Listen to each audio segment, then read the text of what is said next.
The Pies up and about, and a massive win for their club tonight.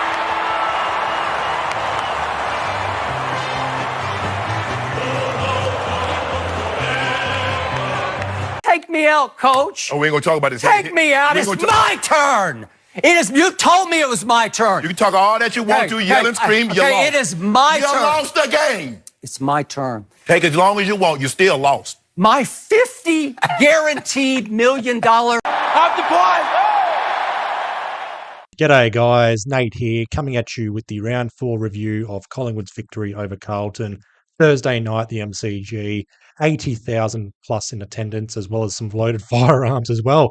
How the fuck people brought guns into the MCG, I'll never know. I never know. Sometimes the security is very good, very tight, very strict. Other times it's very lackadaisical. And because of this, there's going to be heightened security as well around the grounds for the AFL games this week, and also likely short term. So for those who are attending AFL games during this round or the gather round and also beyond for mostly the month of April, early May, be extra prepared, not only for travel and for the weather, but also just getting into the ground. I know majority of people, my mates, who typically get there about 10-15 minutes before the bounce. I'm an early bird patron myself, so I'm typically there about 30 plus minutes prior to the bounce. So for those who get there around about the bounce time or things like that, just be extra prepared and just don't take guns into a ground. Pretty simple advice, I will say, for the guns, and also just for getting to the game. But anyway, just back to the game. Collingwood beating Carlton on a Thursday night, the MCG, 8-15-63 to 6-10-46. It's an ugly scoreline, combined score 14-25-109. It wasn't pleasant to watch, to be honest. Being a sicko as well, I watched the replay. And it just gets scrappier and scrappier. But winning is winning. It's a professional win by Collingwood. Now, I was at this game. I didn't carry a loaded firearm or anything like that. But just observations of the crowd being up in level 4 general admission, vibes were a little bit off. Nothing too antisocial or anything like that, but just in regards to the game and Carlton having a decent start, kicking the first 2 goals. By halftime, though, it was almost as if the inevitable was coming for Carlton fans, and to be perfectly honest, I don't blame them. Carlton, they are one of, if not the worst second half sides in the comp right now, competing with the West Coast Eagles on that in terms of their worst second half performances. By the way, they're playing West Coast next week for gather round, so looking forward to that one. Carlton, 4 games this season, 4 times they've led at half time, and 4 times they've lost a game as well. I'm not going to put the boot into Carlton for this review. I'll leave that with my recent shorts as well as the intro to this video. But if you're expecting me as a Collingwood fan to waffle on and laugh on Carlton or use them as a stepping stone to good content or anything like that, I'm not your guy. I'm not going to make any irrational comments or anything like that towards Carlton, because Carlton is the sort of team that makes me eat humble pie. And their fans as well are known for their petty receipts. So I'm not going to make any sort of judgment or irrational comments or make fun of them or anything like that. But this Carlton side, particularly the players, they've got issues to fix, and it's up to them to fix it. I'm sure Carlton fans online will have their say. They'll voice their concerns and displeasures online. I do wish Carlton fans and also Carlton all the best as well. We do play Carlton again in round 17, which is about early July-ish. We won't know the exact specifics of that weekend until closer to the date because floating fixture and whatnot. But who knows what Carlton's best 23 is going to look like by then. Who knows where Carlton's going to sit on the ladder by then. Who knows who's Carlton's coach is going to be by then. I fully expect Carlton to get their first win against West Coast and gather round next week.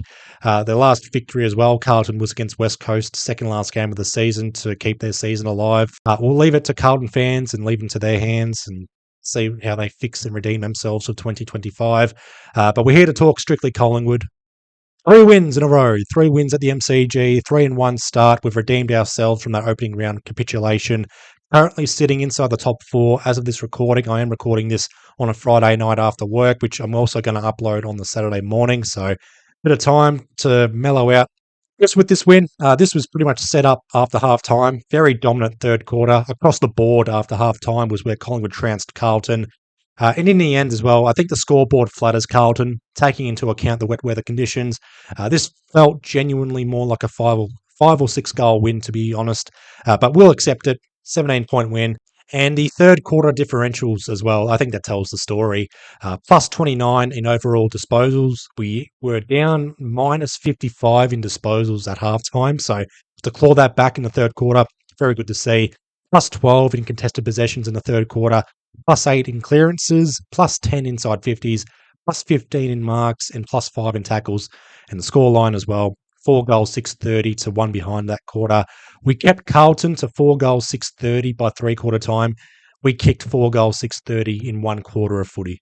And on top of dominating that third quarter, I like that we were under the pump and challenged by half-time, even though it was a very scrappy contest, trailing at half-time, trailing the majority of the game as well. Very scrappy second quarter. Carlton kicking a late goal that second quarter. We kicked 5 behinds. Don't get it twisted as well. Carlton heading into this game was second overall for tackles in terms of averages. I think they were second for contested possessions, and they were first for clearances, mainly stoppages was where they were dominating. So by the end of this game, we won the tackle count, we won the clearances, mainly stoppages as well. We didn't win the contested possessions, but hey, you can't win it all. But to stand up after half time, play our game as the rain got heavier, be cleaner and more efficient as well. Very professional win. Just some player mentions: Lockie Schultz, 2 goals, 18 disposals, 7 marks, 7 tackles, best on ground. Huge third quarter as well. It's all coming together for Lockie Schultz. 3 good games in a row for Collingwood. Darcy Cameron somehow beating Tom de Koning around the ground. The ruck battle I thought was 50-50, but I'm going to give Darcy Cameron the edge on around the ground, intercept marks down back, and also just being presence around the ground. Darcy Cameron, hands down, and it's a bias aside, he's the most underrated ruckman in the AFL right now.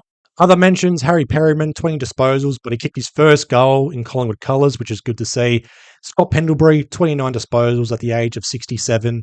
Sidebottom, 24 disposals, 13 contested possessions at the age of 44. Going to mention the triple team as well down back. Stats-wise, they didn't dominate, but they didn't need to. Billy Frampton on Charlie Curnow just kept him to a goal. That was in the first quarter. Billy Frampton definitely keeps his spot on the side now. Jeremy Howe, I think he only had like 10 disposals, but he played on Brodie Kemp, who was just not in the game at all. And I think bringing in Billy Frampton and allowing Jeremy Howe to play that second or third tall intercepting role, it allows Darcy Moore to play his natural game, free himself up a bit more. Recording a game review nearly 24 hours after the game, it pays off for me here, as I do get to discuss Dan Houston's suspension. He has been given a 2-game ban for his bump in the second quarter on Lockie Fogarty. Now, thankfully as well for Fogarty, he was able to continue the game. He was assessed after that bump. He passed the HIA before halftime as well, so it was very brief, that assessment. No doubt Fogarty playing out the game contributed to Dan Houston only getting 2 games. I say only because had that been a concussion, that's easily 3-game suspension. Had it been a KO, it would have been another month off as well. If the stretcher was out, probably another 5-game suspension. So Dan Houston, we are travelling interstate next 2 games. Dan Houston doesn't travel at all. That lucky son of a bitch. But it does mean Collingwood has to tinker with their backline for the next 2 games. It does leave a very gaping hole for rebounding off defensive 50 and intercepts as well, especially playing against Sydney and Brisbane. It makes life tricky for Collingwood. Just concluding this game, Collingwood, 3 wins in a row, keeps Collingwood inside the top 8. We're entrenched inside the top 8 with some breathing space. Let's not take it for granted. We are still a tier below the top 4. We're a comfortable 5 to 8 range team at the moment. We are putting ourselves in the mix though. 2 big games coming up. We also got to include Anzac Day. So 3 big games coming up. Geelong as well. So a big month ahead. Still some improvements to make, but improvements that I think we will make going onwards and upwards. But that will be all from me in regards to this review. A reminder that Collingwood has their second game of the VFL season on Sunday, 1:05 p.m. game against Coburg in Coburg, so technically an away game. 16 AFL listed players for Collingwood here. Basically, the inclusions are from the round 1 win over Sydney is Mason Cox, Oleg Markov returning from his injury, and Finn McRae also returning from his injury as well, coming in for this VFL side. So as full strength as it can be for Collingwood in their VFL side. Hopefully no injuries coming out this weekend. And more importantly, Collingwood start their VFL season 2-0. I won't have a proper VFL report for this week. I won't be able to watch it live or anything like that. But I might make comment or highlight some performances in the VFL, which may segue into selection talks for the round 5 gather round preview video for Sydney. Gather round game, that's on a Friday night. My preview video will be recorded on a Wednesday night for a Thursday morning upload, unless there's something major talks during the week. Again, it's a Friday night game, Adelaide Oval.